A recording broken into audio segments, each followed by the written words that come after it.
coconut milk.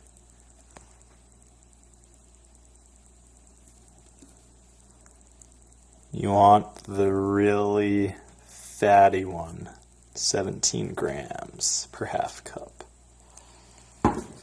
You need a rice cooker, Jasmine rice, 1 cup. Put it in this thing. Cold water, wash your rice, give it a little rinse. Put it in the rice cooker.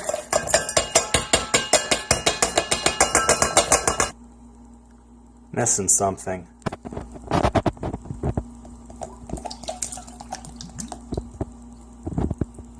Alright, don't make a mess though.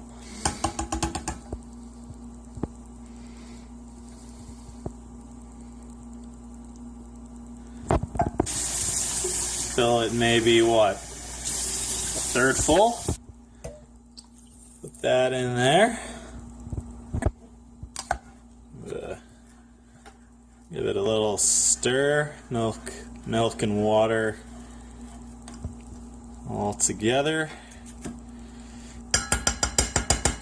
Should look kind of oily on top.